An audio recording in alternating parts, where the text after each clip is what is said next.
안녕하세요. 오늘은 제15강 연립방정식의 활용에 대해서 공부해 보도록 하겠습니다. 우리는 지난 시간부터 연립방정식의 활용을 공부하고 계시는데요. 연립방정식의 활용은 워낙 유형도 많고 어려운 문제가 많기 때문에 조금 구체적으로 종류별로 설명해 드리고자 다음 차시까지 연립방정식의 활용을 종류별로 좀 공부해 보도록 하겠습니다.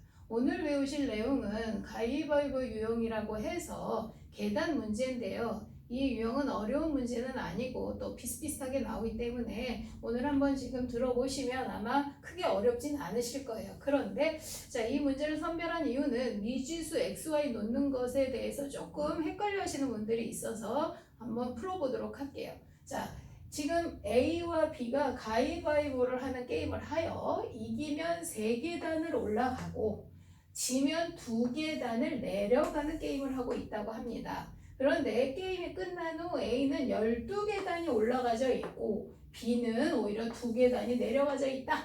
자, 이럴 때 A는 몇 번 이겼습니까? 하는 유형인데요. 자, 이럴 때 미지수 XY를 대부분 학생들이 A가 이긴 횟수를 X, B가 이긴 횟수를 Y 이렇게 놓으시는데 그렇게 하지 마시고 한 사람을 기준으로 미지수를 결정해 주세요. 예를 들면 지금 문제 A가 이긴 횟수를 X라고 놓으면 A가 진 횟수를 Y라고 놔달라 이 얘기죠. 자, 그 다음에 그렇다면 B는 반대로 하시면 되잖아요. 그렇죠? B가 이긴 횟수가 오히려 Y가 되고 B가 진 횟수가 바로 X가 될 거예요. 이렇게 놓으시면 식 세우시기가 쉬우실 거예요. 자, 그 다음에 이제 A 거부터 하나씩 계산을 해보시면 A는 X만큼 이겼는데 이긴 만큼 3계단이 올라가니까 A가 올라간 횟수는 3X가 될 것이고 A가 Y만큼 졌는데 지면 2계단씩 내려가야 되니까 내려간 횟수는 마이너스 2Y가 될 거예요. 그래서 총 계산 결과는 플러스 12, 12계단이 올라가져 있다. 이게 A 것이고요. 자, B는 반대죠. B는 이긴 횟수가 Y니까 이긴 횟수 Y에 3을 곱해서 3Y가 될 것이고 진 횟수가 X니까 진만큼은 내려와야 되니까 마이너스 2X가 되고 그 다음에 여기선 2계단이 내려왔으니까요. 어떻게 씁니다? 마이너스 2라고 씁니다. 이게 B의 계단수가 되는 거죠. 그래서 계단 문제는 가위바위보 문제는 한 사람이 이긴 게 X, 진 게 Y 그럼 다른 사람은 반대로 이긴 게 Y, 진 걸 X로 나서 방정식을 세우시고 해를 구하시면 됩니다. 어렵지 않으실 거예요. 자, 두 번째, 일을 완성한다, 일을 끝낸다. 이 유형은 조금 설명을 좀 해드려야 되는 유형인데요. 어떤 사람이 어떤 일을 완성하는데 10일이 걸린다고 쳐봅시다. 그럼 그 일을 10일 걸려서 해야 할 일을 하루만 일했다면 그 사람이 하루에 일한 양은 10분의 1이 될 거예요. 이틀을 일하면 10분의 2가 될 것이고 이 사람이 10일을 다 일해서 10분의 10이 되면 10일 동안 일해야 되는데 10일을 다 하게 되면 일은 끝나게 되고 10분의 10은 뭐가 된다? 1이 되죠. 그래서 이 일을 완성하였다, 일을 끝냈다는 좌변의 식, 우변은 반드시 1이 된다라는 거 기억하셔야 되고 두 번째는 또 X, Y를 무엇으로 놔야 되는지 이게 중요한데요. 자, 일을 끝낼 때 걸리는 날수를 X, Y로 놓으시면 안 되고 하루 또는 1시간 동안 일한 양을 X, Y로 놓으셔야 해요. 자, 왜 그러냐 하면 예제를 보시면 A와 B가 같이 일해서 6일 일하면 끝나는 일을 A는 이틀 일하고 B가 8일 일해서 끝냈다고 합니다. 그렇다면 이 일을 A가 혼자 하면 며칠 걸리겠습니까? 라는 문제예요. 사실 이 유형은 계속 비슷비슷합니다. 그래서 지금 정확하게 이해하시면 크게 어렵진 않으실 거예요. 만약에 A가 혼자 일해서 끝날 수 있는 이 날수를 X로 놔버리면 어떤 일이 생기느냐? A가 하루 동안 일한 양은 어떻게 되냐면 X분의 1이 되는 거예요. 그 다음에 이틀 일하면 X분의 2가 되고 자, 이런 식으로 분모의 미지수가 생겨버리는데 이런 방정식을 중학교에서는 다루지 않습니다. 따라서 우리가 하루 또는 1시간 동안의 양을 X, Y로 놔야 하는 이유가 바로 이거예요. 따라서 지금 X, Y는 뭘 X, Y로 놓으셔야 되느냐면 A가 하루 동안의 일한 양이에요. 하루 동안 일한 양. 하루 동안 일한 양이 X가 되고 B가 하루 동안 일한 양을 Y로 놓으셔야 됩니다. 그러면 하루에 X만큼씩 일하는 사람이 6일 동안 일했어요. 그럼 A가 일한 양은 뭐가 됩니까? 6X가 되는 거죠. 하루에 X만큼씩 6일 동안 일한 양은 6X. 그 다음에 둘이 같이 일했잖아요. 그렇죠? 그럼 B라는 사람도 6일 동안 일했는데 하루에 얼만큼씩 일한다? Y만큼씩 일한다. 하루에 Y만큼씩 6일 일했으니까 이 사람도 일한 양은 6Y가 될 것이며 두 사람이 같이 일해서 끝났으니까는 1 이렇게 세우셔야 돼요.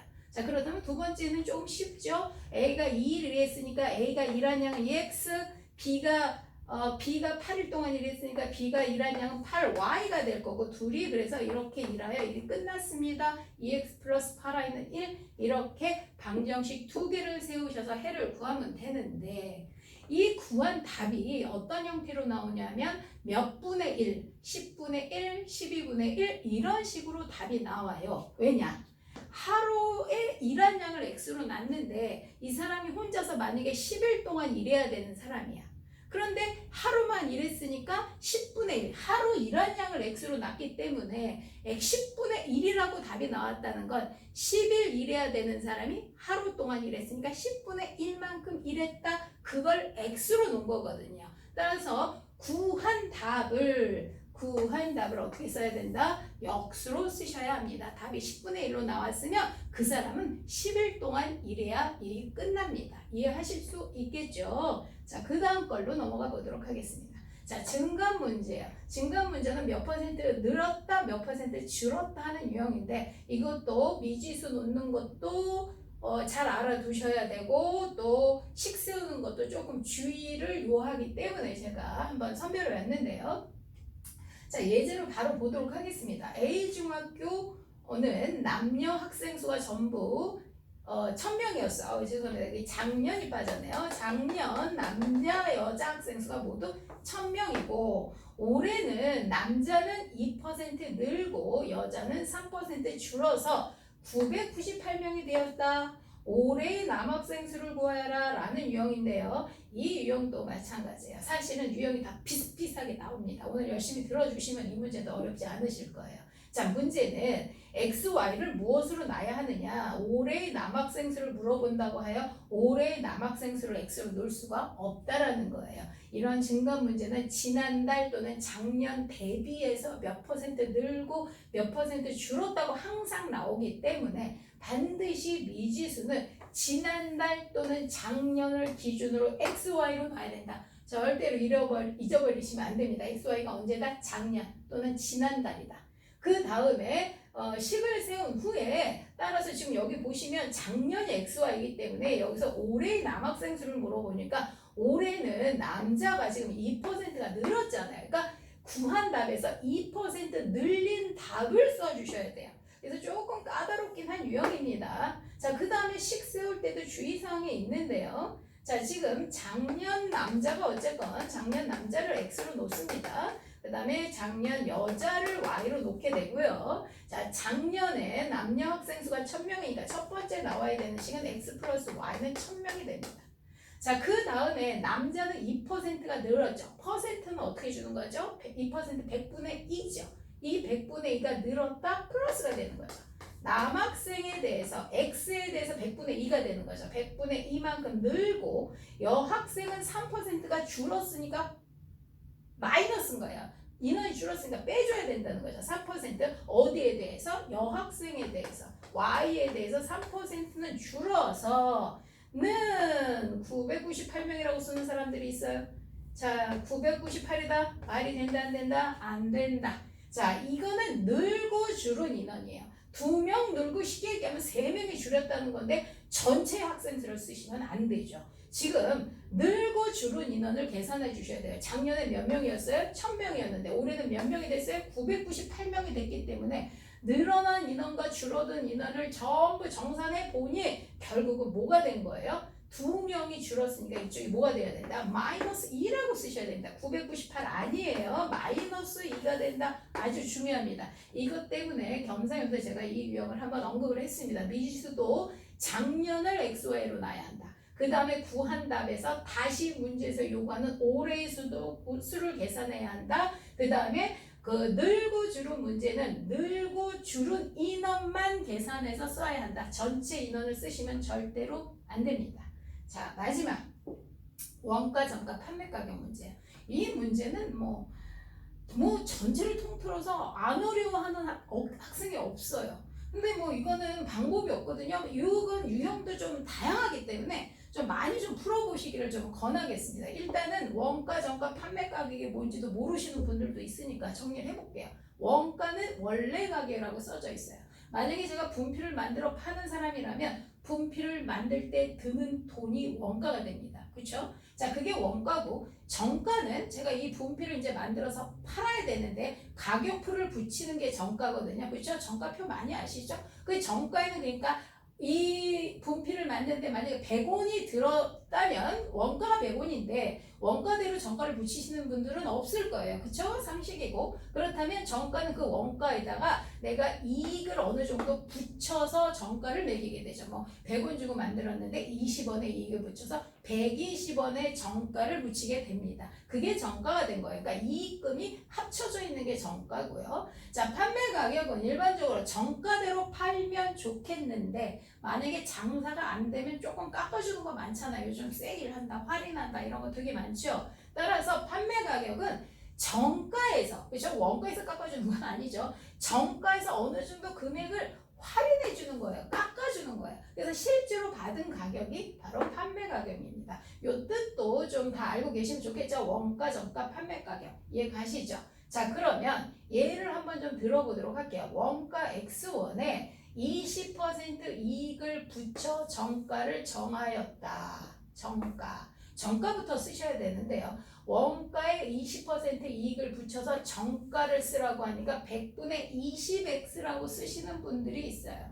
100분의 20x는 x의 20%를 계산한 거는 이익금이죠. 이익금. 정가가 아니라. 따라서 이익금에다 원가를 더한 게 정가이기 때문에 100분의 20x가 정가가 아니라 정가는 퍼센트가 뭐냐면 100분율이라고 말해요. 100%거든요. 100%에서 20%를 더 올려받겠다는 거예요. 이익을 붙여서 받겠다는 거예요. 따라서 원가에다 20%를 더 올려서 받는다라는 얘기는 120%에 팔겠다는 겁니다.